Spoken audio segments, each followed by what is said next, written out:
हिंदू धर्म और ग्रीक धर्म दोनों ही प्राचीन सभ्यताओं के स्तंभ हैं।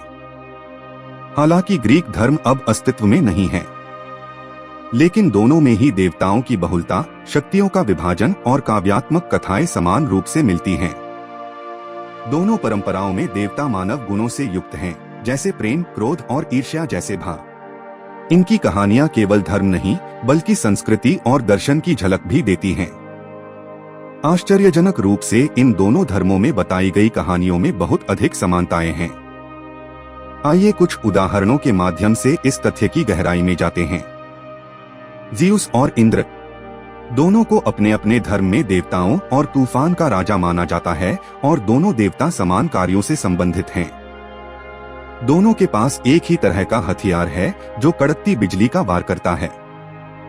ग्रीक सभ्यता में एक बहुसिर वाले ड्रैगन की कहानी है जिसने पानी पर नियंत्रण कर लिया था और बाद में ज़ीउस ने उसे मार दिया था। हिंदू संदर्भ में ड्रैगन को वृत्रासुर के रूप में जाना जाता था जिसे इंद्र ने मारा था। इन दोनों ही देवताओं को ग्रे रंग में चित्रित किया जाता है। वे बहुविवाही, आत्मकेंद्रित और ईर्ष्यालु हैं। दोनों के नश्वर महिलाओं से बच्चे हैं। उदाहरण के लिए ग्रीक में पर्सियस और थिसियस, जबकि हिंदू कहानियों में अर्जुन और बाली, विश्वकर्मा और हेफेस्टस। ऐसा कहा जाता है कि इंद्र का हथियार भगवान विश्वकर्मा ने बनाया था।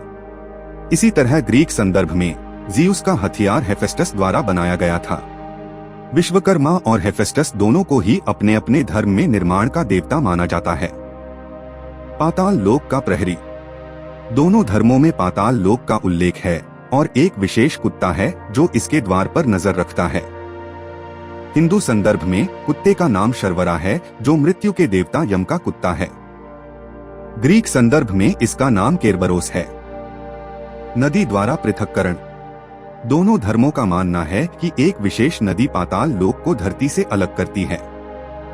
हिंदू संदर्भ में नदी को वैतरणी और ग्रीक संदर्भ में स्टाइल्स के नाम से जाना जाता है। जब हम रात में आकाश को देखते हैं तो दिखाई देने वाली आकाशगंगा को नदी के रूप में माना जाता है।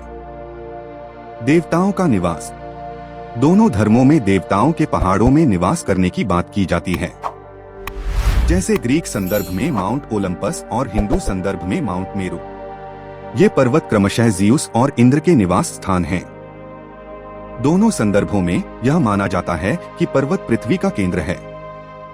पवित्र त्रिदेव हिंदू धर्म में ब्रह्मा, विष्णु और महेश तीन देवता हैं जिन्हें सभी देवताओं में सबसे महत्वपूर्ण माना जाता है। इसी तरह ग्रीक संदर्भ में ज़ीउस, हेडिस और पोसाइडन सबसे महत्वपूर्ण हैं। देवताओं का संदेशवाहक दोनों धर्मों में देवताओं के एक दूत होते हैं जो चतुर और चालाक होते हैं और अपनी बातों से लोगों को गुमराह कर सकते हैं। सबसे आम विशेषताओं और गुणों के साथ नारद हिंदू परंपरा में देवताओं के दूत हैं और ग्रीक में हर्मीस हैं। ईश्वर हर चीज के लिए दोनों धर्मों में हर चीज के लिए भगवान हैं। जैसे हिंदुओं में जल के देवता वरुण हैं, वहीं ग्रीक में पोसाइडन हैं। हिंदुओं में सूर्य देवता हैं, वहीं ग्रीक में अपोलो हैं। हिंदुओं में बुद्धि की देवी सरस्वती हैं, वहीं ग्रीक में बुद्धि की देवी एथेना हैं। सात की अवधारणा हिंदुओं में 7 ऋषि हैं जिन्हें सप्तऋषि कहा जाता है, जो 7 सबसे चमकीले तारे हैं जो सूर्य को भी नियंत्रित कर सकते हैं। इसी तरह ग्रीक परंपरा में 7 बहनों की अवधारणा है जिन्हें प्लिएड्स के नाम से जाना जाता है, जो तारों का एक समूह है।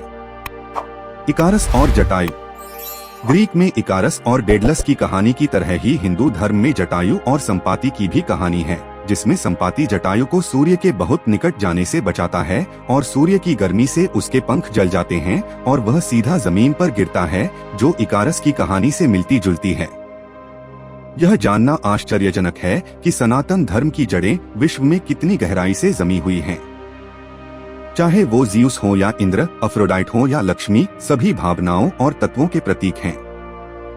इससे पता चलता है कि धर्म केवल आस्था नहीं, एक सांस्कृतिक संवाद है जो समय से परे चलता है।